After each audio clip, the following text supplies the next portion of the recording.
Right now on Eyewitness News at noon, heavy rain and flooding is a major problem for homes and businesses right now across Central Florida on this weather alert day.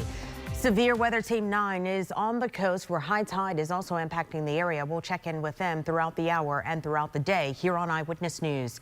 Good afternoon. I'm Darlene Jones. Certified meteorologist David Heckert is tracking it all in Severe Weather Center 9. And David, heavy rain throughout the day. That's right. In fact, we're seeing quite a bit of heavy rainfall here in the sections of Volusia and Brevard County. And one of the biggest headlines is this flash flood warning that has been issued here. This goes for another just 15 minutes for the New Smyrna Beach Edgewater area. We've gotten now numerous reports of some big flooding issues, including a floodwaters entering some homes there in the Edgewater area. So let's head over to Severe Weather Center 9 again. We've upgraded to a weather alert day for the daytime hours today due to the threat now that we're dealing with some pretty significant coastal issues out there. And one of those bigger issues is the threat for some flooding rainfall. We've been tracking this all day long here in early warning Doppler 9. We talked about this on Eyewitness News this morning, that we were concerned that some of these bands may start setting up shop and producing flooding rains. And unfortunately, that's exactly what has happened. The big area of concern here is this flash flood warning. This goes again just for another 15 minutes.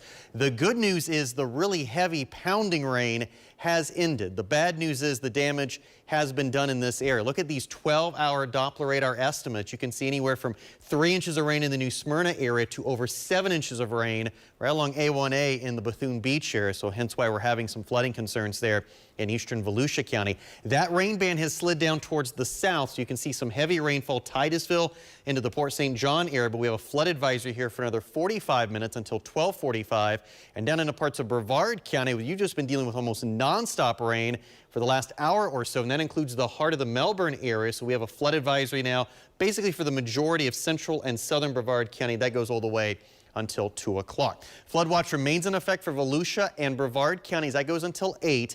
This is the zone we're most concerned about flooding issues. Another 1 to 3 inches possible. Some areas before it's all said and done could end up with 4 to 5 inches of rain. And one thing we want to talk about in this weather alert day is it's mainly going to be a coastal event. We're going to see some rain, some gusty winds in parts of Metro Orlando, but nothing too significant. So again, kind of breaking things down for you. Heavy rainfall likely this afternoon and this evening. Could have additional flooding concerns out there.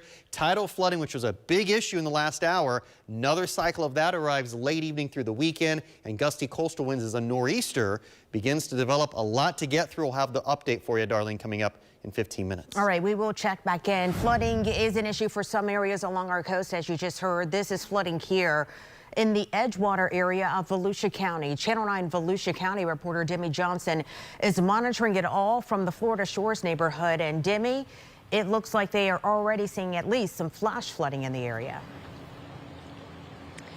Yeah, Darlene, and obviously I know because I've been covering flooding issues here for the last couple of years. This happens every time it rains. So when we have all of this happening and all of this extra rain and issues that David was talking about, things get even worse. I'm standing in ankle deep water right now, but it gets deeper the further down you go down this road. You can actually see police here and some city public works crews. They just started showing up to block off these roads so that people don't drive down them and push that water into people's homes. We see that happen a lot during these storms. People drive down the roads, they create a wake, and then people's homes flood because of it. Now, most of the streets and yards across the Florida Shores neighborhood are flooded. There's standing water in a lot of yards and streets.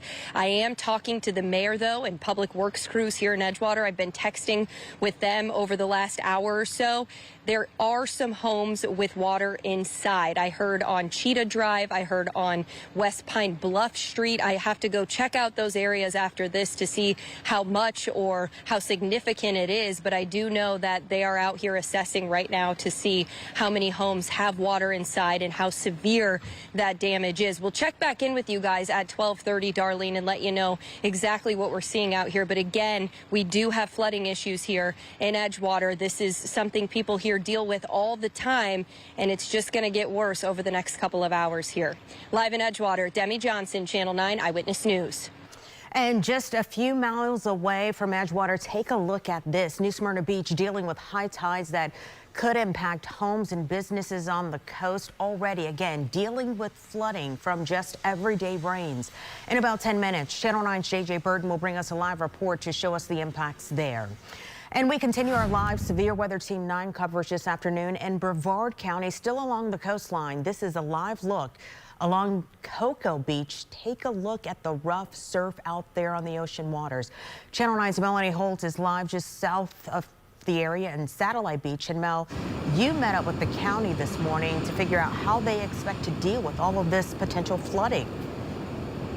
Yeah, the manager for our beaches out here, Mike McGarry, was out here and told me that he surveyed the 24 miles that are in the southernmost part of our shoreline here. And he saw what you might imagine. There's signs of moderate erosion. And as you look out here right now at Satellite Beach, you can see more waves than beach at the moment. But you can also see that the dunes are mostly intact in this particular area. This is one of the areas where those dunes have stood up over what has been a week of battering weather. We have seen some really high tides in this area, particularly midweek, that are now trying to subside some. And I say some because the tides are still pretty high out here, and you can see there's still a lot of rough surf.